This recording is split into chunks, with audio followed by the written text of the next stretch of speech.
Well, back home now, and a different war of sorts.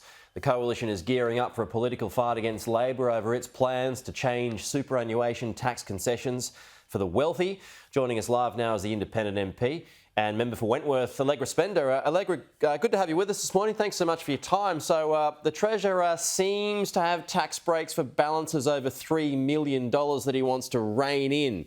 Do you support this? Look, we haven't seen the modelling yet, so I will still, I'm still waiting to see that and consult with the community. But I do agree with the principle that, super is there to fund retirement, not to minimise taxation. And, we need to make sure that, what we're doing in super actually is actually really funding that retirement, because the tax concessions are pretty strong. If you've got a big balance in super, you only pay 15% tax on the income from those balances, while normally you might be paying the top marginal rate of tax. So it's a really big tax concession. Right. I think we should look at it. So how much is too much in your view? Look, I think, as I said, we'll wait to see the modelling, but you sort of look at it at the moment where you say 65% of tax concessions on super go to the top 20%. And I'm all supportive of super. I think it's been a great thing for our country, but I do think that we need to make sure it's really used for retirement planning, not for tax minimisation. So, let's look at the modelling. Let's look at what people are going through. And again, I said this is just pretty new, so I'm still going to be talking to my community, and I'm sure some people will be affected by this. Are rich folks gaming the system?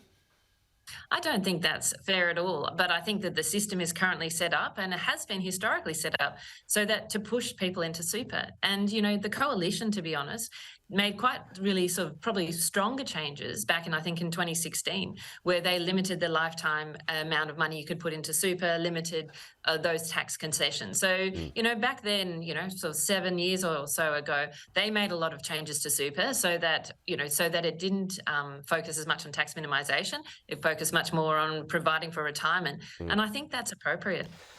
Are you in a bind here, Allegra? Because if this is successful, many of the losers would be in your electorate.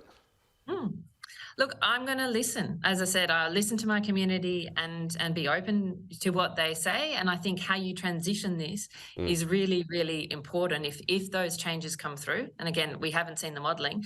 But at the same time, I will say that my job is to stand up for good policy and to listen to my community. And I do those two things equally. Okay. And again, yeah, there's a lot of talk over whether the government, if it proceeds with this in the end, and it goes beyond just the floating of a balloon at the moment, if this is successful, would it qualify as a major change, which would then break an election promise, or would it qualify as a minor tweak? Which camp would you be on if it proceeded with this $3 million cap?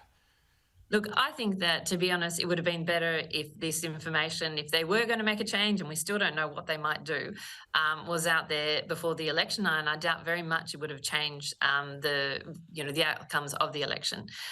But that's the piece. I'm going to let average people, everybody in the community decide if they think this wasn't fair. But I would have loved them to have been out there earlier. Okay. But do you want to say one thing about the super piece? The thing that concerns me on what the government's doing on super is a conversation of saying, should we be using super for, government-funded, housing or other social areas? And I really think fundamentally it's got to be up to the individual about whether or not they, what they use their money for. And so I don't want to see government intervention in super to this extent of pushing, funds and others to make sure they invest in certain areas. I think it's really important people can make their money. Well, so that brings us back to that line. Where do you draw the line about what folks can keep for themselves, or how much more governments can tax? And that's why the Treasurer seems he's got that $3 million target there. Back to that question about what that line is.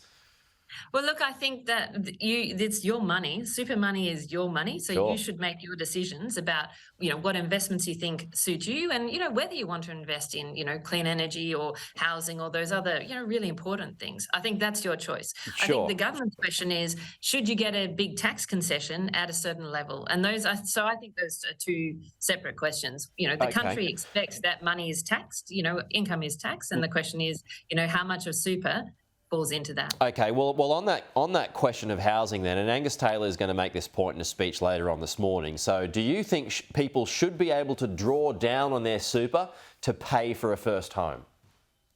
Look, we just looked at the numbers of this, and if a 25-year-old takes out, say, $10,000 in super to pay for a home, they're going to be $75,000 worse off when they retire. So that's actually a really big difference. And the truth is, taking money out of super is not going to make housing more affordable. We need to build more houses to make housing more affordable, and that's super doesn't fix this. All these home grants, the first home buyers grants, they don't fix this. We need to increase supply so that young people can buy homes. Right. So I'm gathering it's a real concern. Sorry, Allegra. Yeah, I'm gathering there that you think people shouldn't be able to do that. Yeah, I think super is for retirement, and it's really clearly set up for that. What about an emergency situation? Whether it's an emergency operation, life depends on it.